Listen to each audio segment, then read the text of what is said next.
One of Bloomington's finest and most outspoken poets, let me try that again, I told you I was going to do better this time. One of Bloomington's finest and most outspoken poets, Hiromi Yoshida is the author of 3 poetry chapbooks, Icarus Burning, Epicanthus, and Icarus Redux. Her work has been included in the Inverse Poetry Archive and nominated for the Pushcart Prize, Best of the Net, the Wilder Poetry Book Prize, New Women's Voices Poetry Prize, and the Gerald Cable Book Award. She teaches poetry for the Indiana Writers Center while serving on the editorial board for Flying Island Journal, Plath Profiles, and Deidre. She is also the diversity consultant for the Writers Guild of Bloomington and will take charge of the Guild's last Sunday poetry reading series at the end of this month. Hiromi Yoshida.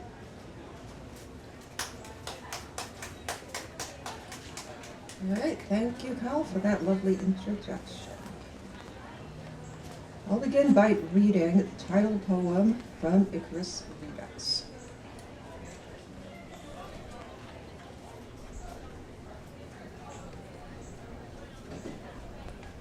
Icarus Redux. Green roses bloomed for Icarus beneath his pasty heels, and he hit the Aegean sea waves with a vociferous splash. He morphed into the flipped bird at high noon when he gave the finger to the sun god Helios, falling out to the burning sky. Charred piece of debris floating like a dust march, or a waxy speck with a blinking eye. His ego waxed as the sun waxed, shedding hot golden tears. Feathers sadly drifting from the cunningly wrought osier framework of synthetic wings. On the oily surface of the sea, an interminable canvas of sloppy experiments, choppy with royally acrylic paint. He then became a work of art, however crappily executed, gawked at in museum galleries, featured in poems by W.H. Auden and Sexton, and William Carlos Williams, albeit to illustrate such things as the massive indifference of teen and human life, busy as geeky ants, and almost as blind. He even stood in for suicide Sylvia, and all the other heroic icons who failed to die the moral, geriatric way. So when green roses bloomed for Icarus, green became the iconic color par excellence. Oxidized copper pennies became the tarnished currency, circulating corrosive envy and burning pride. And Icarus was mentioned in accolades of greed. What mortician of high noon can reverse this process of oxidization, restore the clean gold face of the sun, the wings of our Copernic gyro, accomplish the mission of Daedalus without unseemly detriment? Green roses bloomed for all of us when Icarus fell from the sky.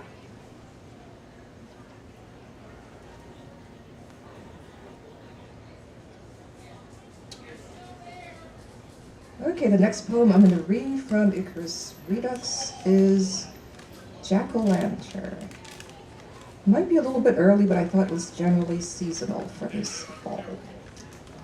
Jack-o'-lantern. Jack of all trades, shivering, shriveling, Indiana, summer days, nights. The jagged mouth spews forth orange shadows. grins syrupy candy corn sweetness. The hollowed head, a luminous void, is moist, fibrous, pulpy rind, housing a blackening candlestone, flickering waxwork Cinderella, askew ball gown petticoats reeking soot and ash, hot molten striptease of dripping wax, the jack-o'-lantern a leering promise of plump, uncouth autumn jays, pumpkin seeds spilling into meat grinders with a fairy-taled imagination.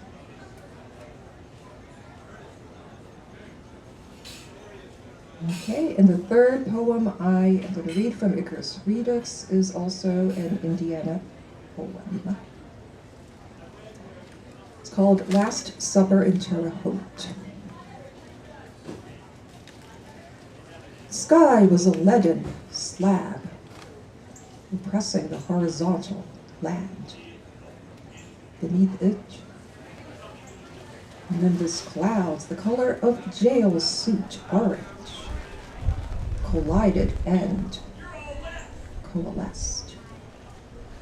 Like dirty cotton candy rolling into the unkempt backyards of Bloomington, Indiana. The morning, Timothy McVeigh was scheduled to die in Terre Haute. Iconically speaking, he was a lethal injection in the Promethean heartland of America, wielding a poisonous pen that resurrected, invictus in the cold refrigerator dawn, eliciting an extreme aversion for chocolate mint ice cream.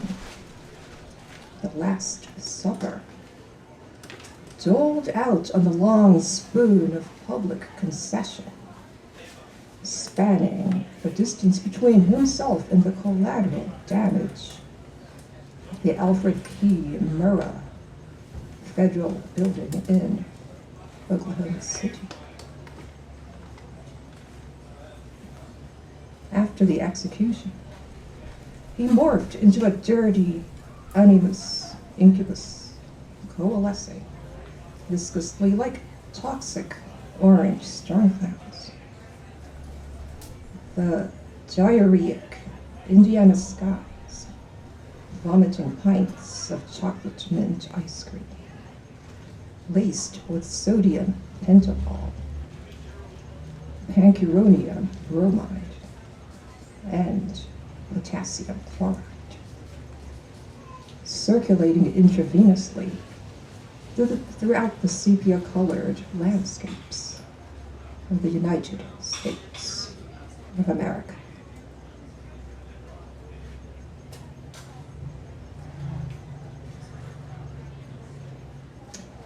Okay, I'll go on to read from Icarus Burning.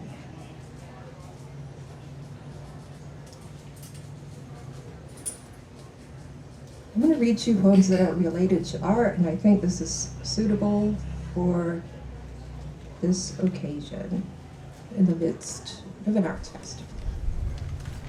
This one is called Life Drawing. Straining optical nerves beyond limits of the immediately visible. The life-drawing model is squarely positioned before her, an immobile granite sphinx, luminous flesh, a challenging assignment. Every fiber of the artist's body pulsates outward from beneath, skin's thick epithelial lining, and its pointillistic pores, steadily guiding the disciplined hands 4B pencil stroke. converting molecules of lead into curvilinear lineaments on the unsullied sketchbook page. She feels the film of gray scum already seeping out of her pores, already coating her tense body, straining toward that unblinking, fleshy sphinx. She draws the lines, then blurs and smears them again and again, dragging shadows into their proper places, always trying to maintain perspective without undue manipulation of objects outside the frame she is working within. So tentative at first, and then so boldly obvious with stroke upon stroke, accumulating layers of charcoal gray emphasis, covering the same ground. The figure emerges from the sheet of paper as though it were always meant to be there, exactly. A tentative smudge, boldly outlined. A gray, voluptuous shadow projected outward from the artist's own body, aspiring scum, pointillistically.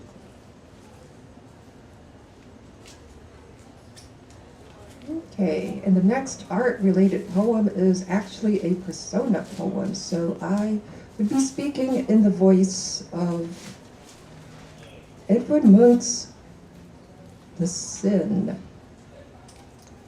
Do you all know what that painting is like? Edvard Munch's Sin? Well, it's a depiction of a woman with this like really massive long hair over large breasts, I guess, and vacant hollow eyes. And I think it's supposed to represent Eve in the Bible, and it's called The Sin.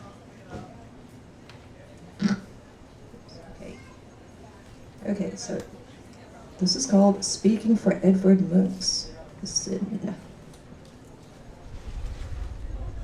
I am your sin, long-haired woman, coiling serpent praises round your throat. I cling to you like the fragrance you wear compulsively, without my consent. I am the carbon monoxide your rattling ribcage exhales, the jeweled oxymora, thorn in the flesh of your Achilles heel. Your frailty housed in treachery and nunnery dark. After vespers, evaporate a catacomb stench of bones and memories of how you masturbated on full moon nights like a silly, bleached vampire. Darling, I am wide-eyed sin, growing unkempt secrets behind your eyelids.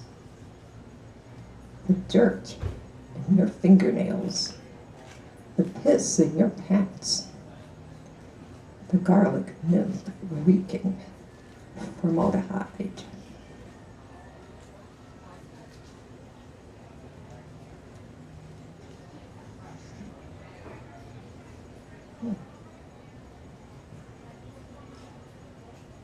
Okay, this one is called Grandma and the Devil.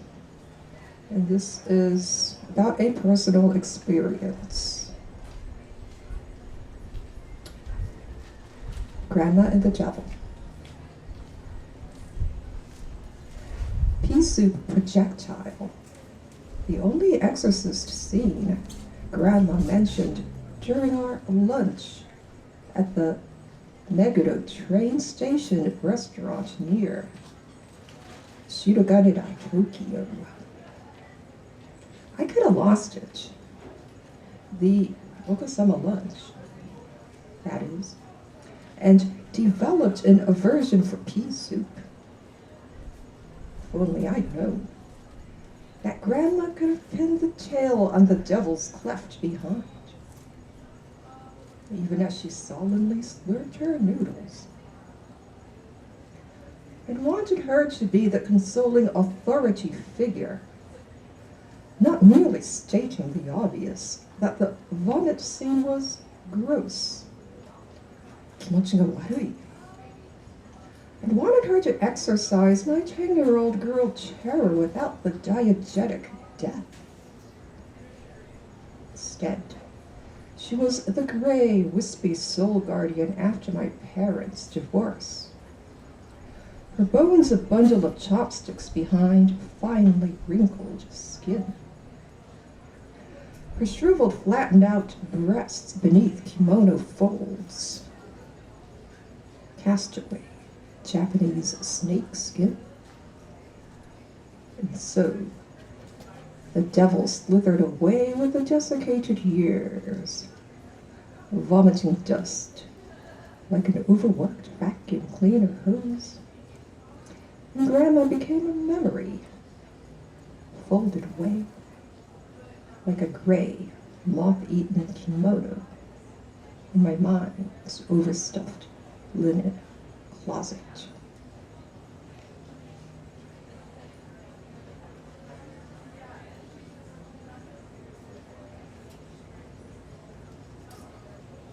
Okay, I'll close with some poems from my Hippocampus chapbook, which is primarily about the Asian American experience, and so it would be a good idea to continue reading those kinds of poems.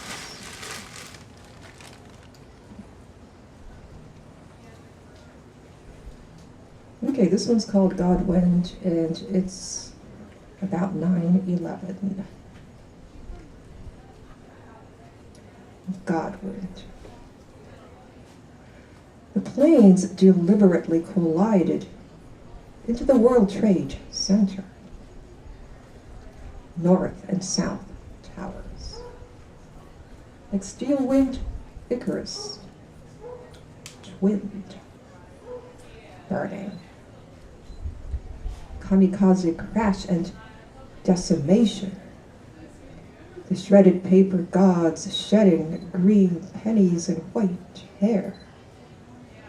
The Manhattan skyline was a smoggy plexiglass altar where dreams were sacrificed to the rising sun.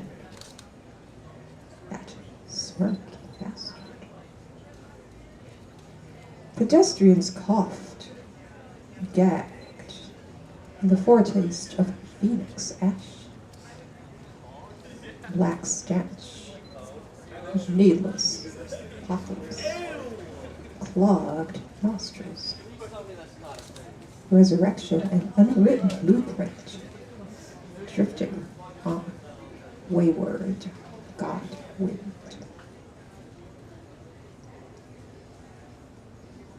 Okay, I'm going to end with two more poems from Hippocampus. This one is for my mother. Mother's Garden. No secret garden, but exhibited instead, each day on Facebook. Different sprouts and blooms, each season. Cucumbers, snow peas, eggplants, zucchini, onions, peaches, Cherokee purple and indigo rose tomatoes, bitter melon, tulips, lilies, irises, lilac, pear tree blossom, crimson-eyed rose of Sharon, precariously clambering trellis vines, potential harvest, unruined by chipmunks and invisible insects, speckled leaves, wavering sun and wind, curling promises. Sunflowers towered above me 4 summers ago in Mother's garden, their seedy, pockmarked faces nodding in golden approval. Each Mother's Day, memories already captured bloom along Facebook timelines toward the heart's unravished harvest. And finally, here is a short poem, and this one is called Umami. Essential component, a challenge to capture like slippery eel, yet to be broiled in soy sauce, sugar, and mirin. Think unagi. Umami, the balance of all 5 flavors, countable on one hand. Sweet, salty, bitter, sour, spicy, blending into one lovely flavor with the opening of buds, the ripening of seasons, the precarious balancing act, slippery acrobatics across the thick, porous tongue. Thank you very much. And up next, we'll have Lisa Braun.